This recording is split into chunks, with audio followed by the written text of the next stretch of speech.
interesting. Oh, gosh, gotta go.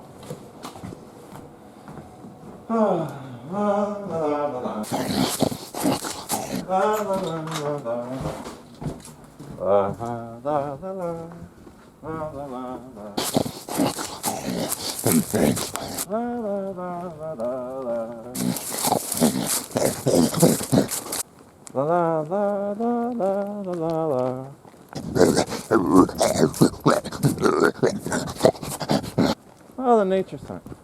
La la la la la la.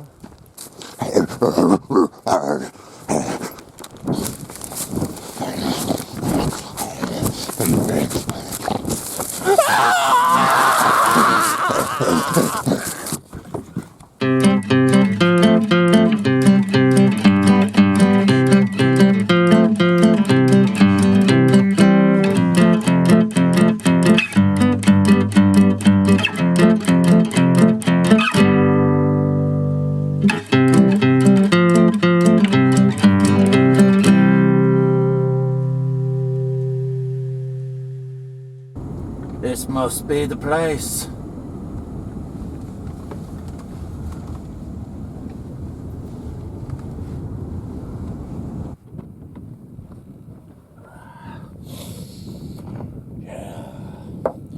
An old colleague of mine by the name of Professor French called me out here again to investigate an animal attack. Let's go see what we can find out.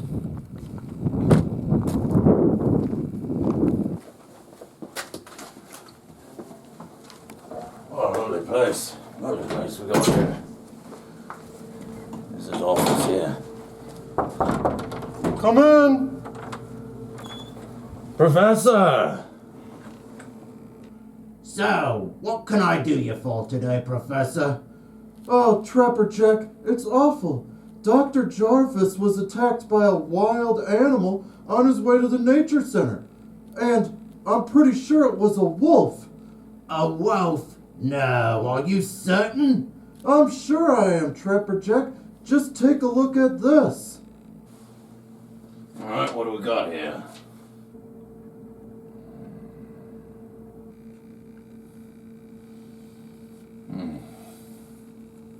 Well, don't you worry, Professor. We're gonna get this all figured out in a jiffy.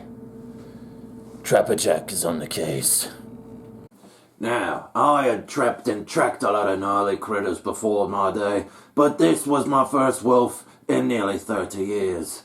And though I was a bit skeptical of the Professor's claim, I knew I had to do my due diligence and track down whatever it was that got the doctor.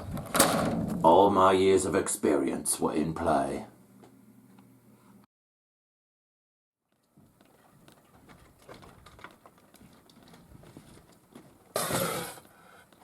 Blimey!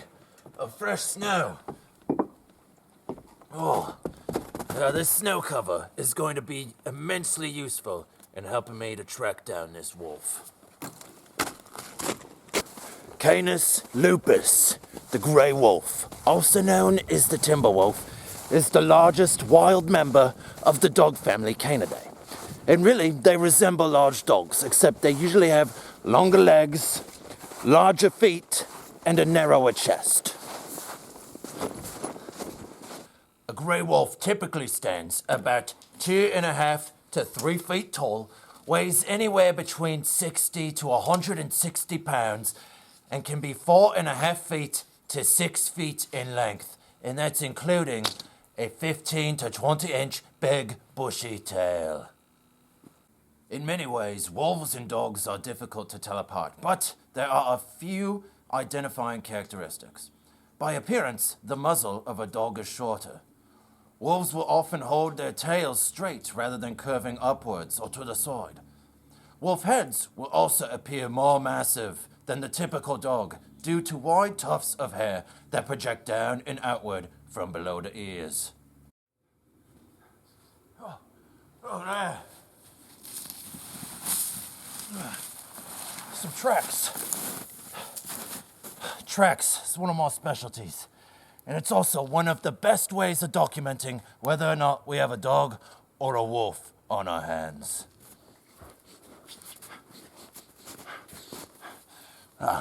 Now, along with having larger feet than most breeds of dogs, a wolf usually places its hind foot in the track left by its front foot, resulting in straight, uniform walking lines. Whereas a dog's hind and front foot tracks generally do not overlap, and their walking lines appear in more of a zigzag pattern. Obviously, one of the big things to know about the wolf is that it's a pack mammal.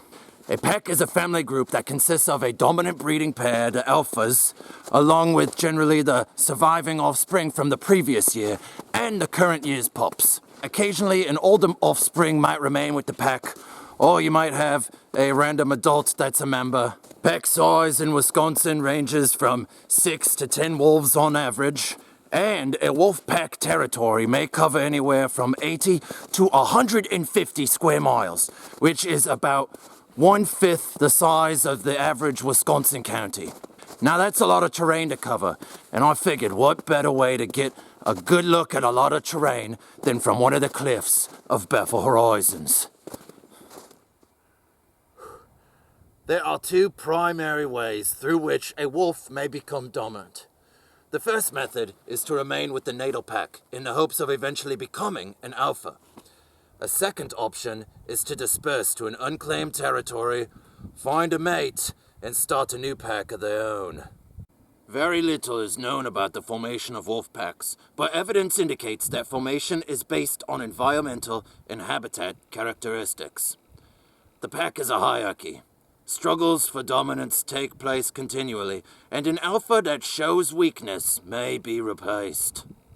Dispersing wolves that set out to establish their own territory may be as young as 8 months or as old as 56 months, but the most common time for dispersal is when wolves are 17 to 19 months of age. Dispersing wolves have been known to travel 25 miles a day and may travel up to 550 miles before establishing a territory.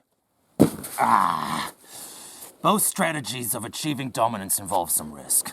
If a wolf decides to remain with the pack and work its way up, it may be outcompeted and never become an alpha. If it decides to disperse, risks include aggressive interactions with other packs or starvation. Oh yeah, this is perfect. Perfect here. Timberwolves in Wisconsin and Michigan have silvery, gray-brown backs, light tan underparts, and the big bushy tail I talked about earlier. Now in winter, their fur becomes much darker on the shoulders, neck, and the rump. Now when looking for a Timberwolf, you're... Hold on. Oh, great King of Kunga. What do we have here?